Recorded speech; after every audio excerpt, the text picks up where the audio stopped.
Michel Mouillard, bonjour. Bonjour. Vous êtes économiste, vous êtes directeur des études de l'Observatoire Clameur sur l'évolution des loyers dans le privé, mais aussi de Crédit Logement CSA, spécialiste des questions relatives au logement et à l'immobilier en particulier. Alors vous publiez cette semaine votre baromètre sur la conjoncture du marché locatif privé en France en 2018. C'est le bilan, mais nous verrons également les perspectives. Tout d'abord, côté bilan, est-ce que les loyers de marché progressent toujours ? Heureusement, un petit peu. C'est le malheur. Heureusement parce que nous avions eu une année 2017 où la loyer de marché avait baissé. Et en 2018, nous avons une progression France entière, 1,4%. En dessous de l'inflation, c'est le malheureusement. Parce que quand on y regarde... Sous l'inflation, oui. Sous l'inflation, oui. Quand on y regarde au cours des 5 dernières années, les loyers de marché ont perdu. Ils ont perdu en moyenne 0,3 points par an. Bon, donc ce qui fait que, par exemple, de 2013 à 2018, lorsque l'inflation est en moyenne chaque année de 0,8%, les loyers progressent de 0,5%. D'accord, ça c'est au niveau national. Au niveau national. Qu'est-ce qui explique justement alors déjà, ça signifie que pour les propriétaires bailleurs, c'est comme ce mouvement de dégradation a trouvé son origine autour des années 2007-2008 avec le déclenchement de la crise économique et financière internationale. Ça signifie que pour les propriétaires bailleurs, ils ont perdu à peu près 2,5% par rapport à l'inflation, outre l'alourdissement des prélèvements fiscaux, parafiscaux, etc. Alors, maintenant, du côté de l'évolution des loyers, qu'est-ce qui explique cela? On a 3 causes principales. Tout d'abord, nous avons eu ce déclenchement de cette crise économique et financière internationale qui a pesé sur tous les segments de l'économie, dont l'économie immobilière et le marché locatif privé. Donc, cause macroéconomique, avec les pertes de pouvoir d'achat, la dégradation de la situation du marché de l'emploi, etc. Puis, deuxième cause, souvenons-nous que depuis 2012, nous avons eu une forte dégradation des aides personnelles au logement. Ah. On a l'habitude de rester uniquement sur l'épisode de l'automne 2017 avec la baisse des APL. C'est 5 euros et le... Oui. Voilà, mais en réalité, depuis 2012, on estime en général que les aides personnelles ont perdu 10% de leur pouvoir d'achat. Donc un impact. Donc c'est un impact puisque de l'ordre de la moitié des locataires du parc locatif privé perçoivent les aides personnelles au logement. Non pas parce que les propriétaires bailleurs, comme on l'entend souvent du côté de Bercy, répercutent en augmentant les loyers, etc., mais simplement parce que nous avons dans le parc locatif privé plus de ménages pauvres et modestes que dans le parc locatif social. Voilà, plus de 2 millions, France entière. Et il est évident que ces ménages-là, sans ces aides personnelles, se trouvent dans cette situation épouvantable dont on parle pour le locatif social, mais qu'on oublie pour le locatif privé. Et puis, troisième cause. Troisième cause, alors. Troisième cause, c'est un peu paradoxal, mais depuis 2015, nous avons une belle relance de l'accession à la propriété, qui des fois tout saute, mais peu importe. Et il se trouve que parmi les candidats à l'accession à la propriété, nous trouvons à peu près un tiers dans les flux de l'accession de locataires du parc privé. Donc la conséquence de ça, lorsque l'accession repart, les locataires du parc privé, qui sont en capacité financière de réaliser leurs projets, quittent le parc locatif privé et ils sont remplacés très souvent, presque toujours, par des ménages aux revenus plus modestes. Et donc, ce remplacement des populations de locataires a comme conséquence qu'il est impossible pour un propriétaire bailleur de relever le niveau du loyer, sauf évidemment à perdre un candidat potentiel, avoir la vacance locative s'élever, avoir ses recettes, etc., etc. Bon, et puis on a l'habitude aussi, lorsqu'on regarde du côté du ministère du Logement, d'entendre, ce serait, je dirais, la 4e ou la 3 bis. Quatrième raison, alors. La 4e ou la 3 bis, si vous voulez. On entend souvent que les dispositions d'encadrement des loyers ont produit leur pleine efficacité. Là, il faut être tout de même vigilant, attentif, ne pas se tromper de diagnostic. Parce que s'il ne s'agissait que des villes de Paris et de Lille, on pourrait éventuellement trouver un argument. Qui étaient les deux villes concernées par l'encadrement des loyers. Oui. Bien qu'en 2018, on sait que ça a un peu cafouillé, et donc on ne pourra pas expliquer la modération de l'évolution des loyers en 2018, par exemple, à Lille, moins 0,1%, par l'effet bénéfique de l'encadrement des loyers. Et puis, surtout, voyons bien que si on prend les villes de plus de 100 000 habitants, on commence par ça. Alors, des exemples, justement. Là, on a vu au niveau national sur les raisons. Alors, si l'on fait le focus sur quelques villes emblématiques. Alors, donc, prenons que ce soit Lille, on l'a cité, que ce soit Nantes, que ce soit Strasbourg, que ce soit Montpellier ou Nîmes. En 2018, les loyers ont baissé. Et précisément, quelle est l'évolution de la progression des loyers entre deux locataires dans les villes? Alors, si on prend entre deux locataires, là, on regarde les évolutions, on va dire, microéconomiques. On ne regarde pas le marché dans son ensemble, on regarde ce qui se passe lorsque le locataire quitte et est remplacé par un nouveau locataire. France entière, il y a 3 villes où les loyers entre deux locataires ont augmenté en 2018. C'est quand même assez intéressant à souligner. Paris, avec une augmentation de 2%. 2%. On n'est pas sur les chiffres pharaoniques, pour être à la mode, qui courent très souvent. Et puis on a 2 autres villes, Lyon et Nice, où l'augmentation, elle est de 0,7%. Donc on le voit, ce n'est pas un grand dérapage. Parce que et on pouvait se poser la question pour Paris notamment, en disant, avec la fin de l'encadrement des loyers, que ça allait flamber littéralement, et ça n'a pas été le cas. Tout à fait.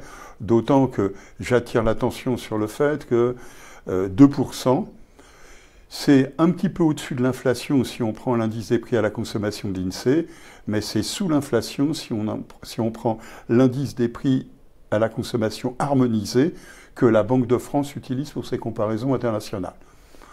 Ouais. Donc, d'accord, tout ça pour dire 3 villes seulement. Et toutes les autres, même les plus grandes d'entre elles, ont vu les loyers baisser entre deux locataires. Lille, moins 0,3. Nantes, moins 0,4. À Marseille, on est à moins 0,5. On continue. On va accélérer un petit peu. Rennes, Toulouse, Montpellier, on est à moins 1,5, moins 1,6%.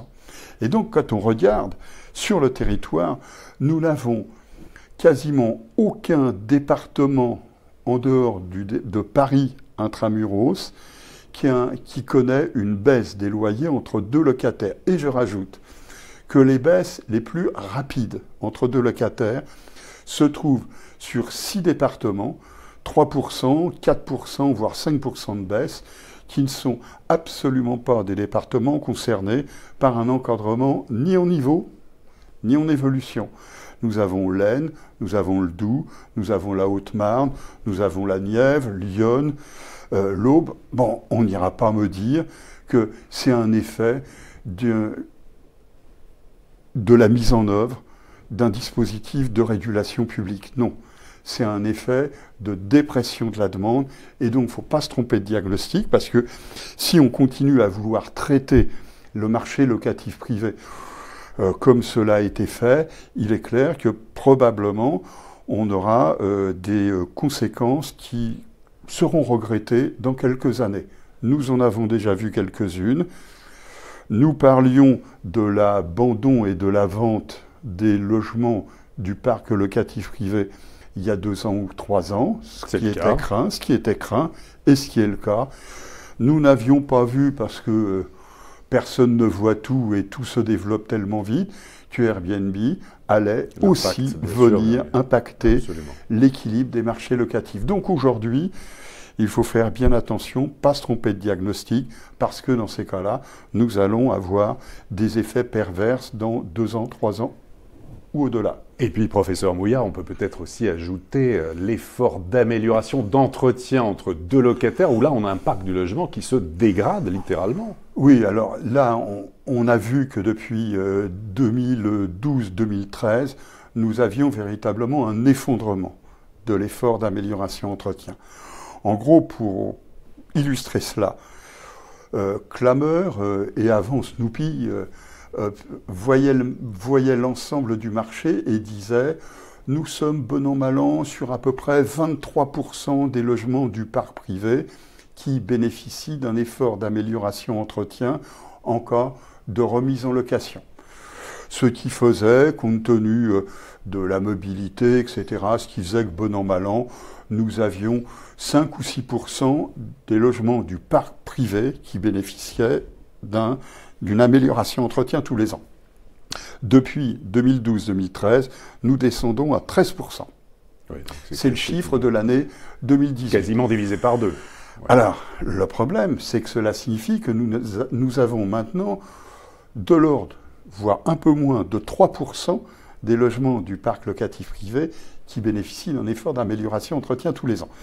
Je vais vous dire, même si le calcul est faux, mais il va bien fixer le raisonnement, en gros, ça signifie qu'il faut 35 ans pour que l'ensemble du parc locatif privé soit remis à niveau. S'il ne se passait rien entre-temps, vous vous imaginez un peu la catastrophe que l'on a devant nous si on y prend garde. Maintenant, je vais vous dire ça autrement. Quand on regarde les interventions, par exemple, type ANA, puisque c'est là qu'on va avoir la concentration des interventions d'amélioration de l'habitat. Oui. Quand on regarde les interventions de l'ANA, en 2018, pour mémoire, on doit être à un peu moins de 15 000 logements, en fait 13 000, mais peu nous importe, un peu moins de 15 000 logements du parc locatif privé qui bénéficient de travaux, soit au titre de la rénovation énergétique, soit au titre de la lutte contre l'habitat indigne. Il faut imaginer que sur 5 900 000 logements locatifs privés, nous avons tous les ans, je prends 13 000 volontairement pour simplifier, logements qui bénéficient d'un effort de la collectivité. Voyons dans le même temps que pour un parc qui est quantitativement moins important et qui ne loge pas plus de ménages pauvres ou modestes, le parc locatif social, c'est 10 fois plus par an au titre des interventions budgétaires pour la mise en conformité dans le cadre des objectifs de la rénovation énergétique. Nous le savons, ça a été dit par tout le monde depuis un certain nombre d'années, il est impossible d'atteindre les objectifs de la rénovation énergétique dans ces conditions-là. Mais alors qu'on avait dit que ça pouvait être le chantier du siècle. Et qui est-ce qui va être pénalisé? Bon, alors on va dire évidemment que les propriétaires bailleurs payent, on connaît l'histoire, mais surtout faisons bien attention, derrière ce sont des ménages qui sont dans ces passoires énergétiques. Et ces passoires énergétiques, on ne va pas les trouver dans le 9e arrondissement de Paris, pour simplifier, mais on va les trouver sur ces villes de province où les loyers aujourd'hui sont les villes moyennes de province, où les loyers aujourd'hui sont à 8 €, 8,5 € du mètre carré sur le marché, et qui n'ont pas la capacité à financer, sauf aide publique, l'intervention nécessaire pour la rénovation énergétique. Et je ne parle même pas du milieu rural, où nous sommes sur des niveaux de loyer qui sont 7 ou 7,5 € du mètre carré. Cela signifie qu'il y a un pan entier du parc de logement, je vais dire, qui est malheureusement abandonné aujourd'hui, et encore une fois, qui restera, parce que les logements, ils ne vont pas disparaître avec un coup de baguette magique du jour au lendemain, et qui vont rester pendant 10 ans, 15 ans, 30 ans, et que l'on va traîner, en espérant que ça ne devienne pas des logements indignes.